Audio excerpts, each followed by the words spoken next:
Lego Marvel Superheroes 2 walkthrough. This is part 6, I think, and we are with Castle Hassle, so finally actually in the actual level part, and that's, as I've said many times before, going to be the usual formula: do stuff in the overworld, do a bunch of stuff in the main level that we're actually playing in the inn, and then go defeat the boss, and then continue on 18 more times. Or I guess 17, because this is to the third level. But anyway, this is a pretty straightforward one. There's a few things we're going to be doing that you can just kind of wander around and take a look at stuff. We're also going to be experiencing some of the different abilities of heroes, in this case Doctor Strange and his time ability. So if you hold B, you'll be able to interact with some objects almost as if they are magical objects that you could interact with in a game like, say, Lego Harry Potter. That's kind of what Doctor Strange is. He's got that kind of magic.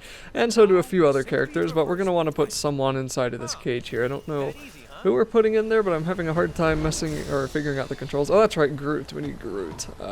So Groot at first is pretty easy to manage because he doesn't sit on Rocket's shoulder, but there are going to be a few levels later on where he sits on Rocket's shoulder. And that's cool and all because I guess, you know, they're supposed to be best friends or whatever, but it's really annoying when you try to switch to Groot, but you can't because you keep switching to Rocket, and you can't aim at Groot because he's on Rocket's shoulder. So we're going to experience that later on. That'll be a lot of fun, not really, but for now it's not too big of a deal. You just want to get him up here, and then once you are on this kind of a rolling point, he will be turning into a tree ball, and then you just gotta roll into the wall there, not in any other direction. And then we get to see this Viking witch that we are chasing down, I guess. I don't really know who she is. As I've said before, I really am completely unaware as to who really any of these people are in this game, but that's kind of cool that I guess I'm seeing them somewhere now.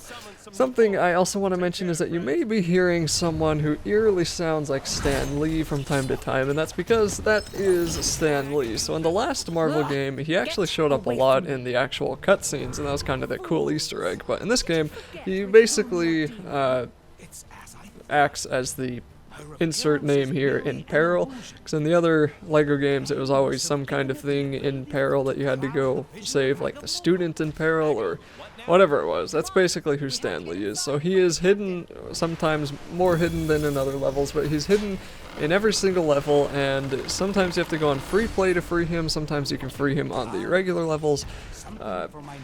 When you do that, you get some kind of reward. The reward's a little bit different for the game, so I don't know exactly what it is in this one, but I don't get too many Stan Lees, but you can hear him pretty often in the background saying, I could use a superhero right now, or how do I get myself in these crazy situations, you know, stuff like that.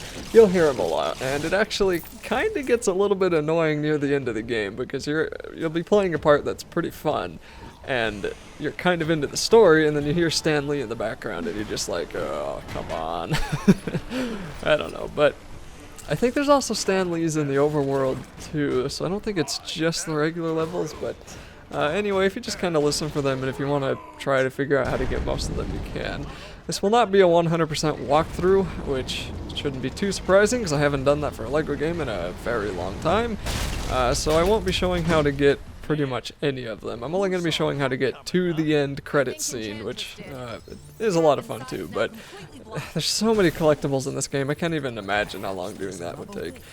So once we get this spiky ball rolled down here, we're going to want to bust open these vines with this person who, I don't know who, is she Gamora? That might be Gamora. She's got the sword, so that might very well be Gamora. And our entire pathway is currently blocked off, except for Doctor Strange's power, who can open up this portal that we can all jump through.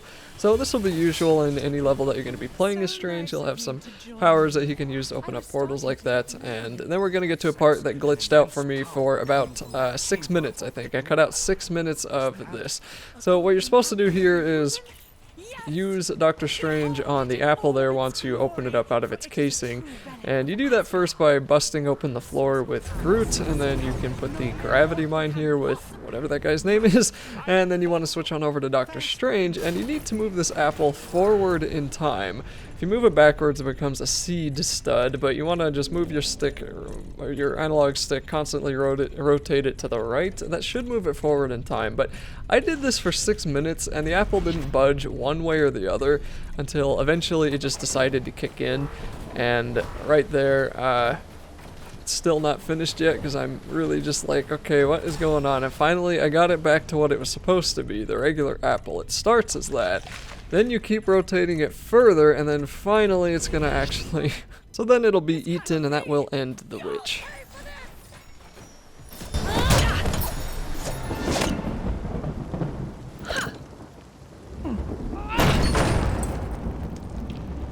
After you. I am Groot.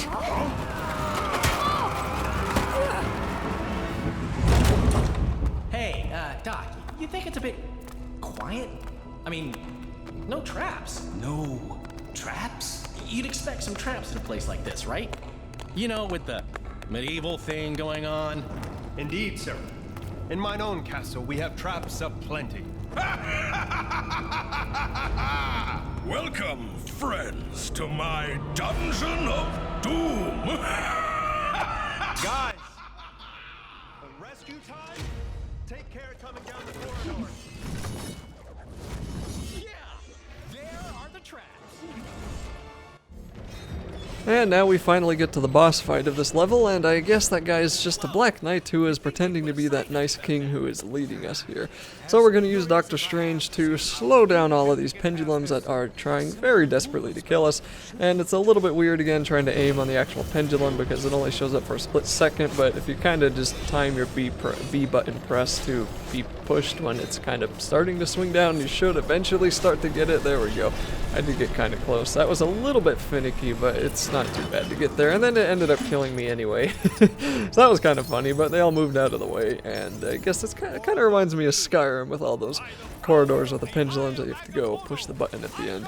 Anyway, Captain America got all trapped up here, so we're going to have to free him, and we can use Doctor Strange for that. And of course, we're going to have a couple of other enemies that are that have health bars of their own that you can take out if you want to. It's not really too big of a deal, too. But anyway, we'll just swing Captain America off of there, make him really dizzy, and then we can build this platform for him to step on. And then you're going to want to throw his shield into the room where the Black Knight is, and that will free the Black Knight so we can actually start pounding away at him. Especially after the first level ended with the Celestial boss fight, I was a little bit disappointed with this one because it really wasn't that exciting, but that should be expected, you know, they can't all be as cool as the Celestial boss fight, but it did kind of set up the rest of the game where I realized by now that it was going to follow the formula of level and then just some long, drawn-out boss fight with an enemy who probably has too much health and probably could have used about 25% less. I don't know, it just feels like sometimes you're pounding away at these guys for way too long and they just have way too much health. Now this guy isn't too bad, there's a few later on that are way worse, but really there's nothing special to do yet. Just start hitting away at him until his health goes down, and some enemies, or some heroes as I've said in the past, do seem to hit a little bit better than others. I don't know if someone is like the enemy of that hero if they do more damage than another one, but I have felt like some heroes definitely hurt more than a few others, and maybe we'll see that in some other boss fights later on, but this one I just used Captain America because his hits actually hit easily.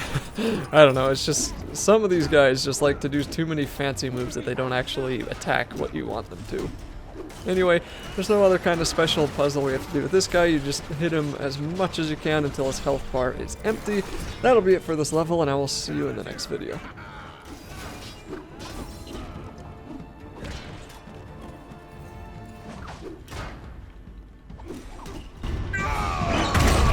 You gonna make this easy, or do we have to get medieval? Kang's plans are way beyond you.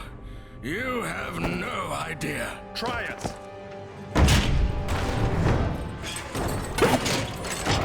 Greetings and 1,000 thanks, fair yeoman. I am the one true Sir Percy. Hail, Sir Percy! Well met!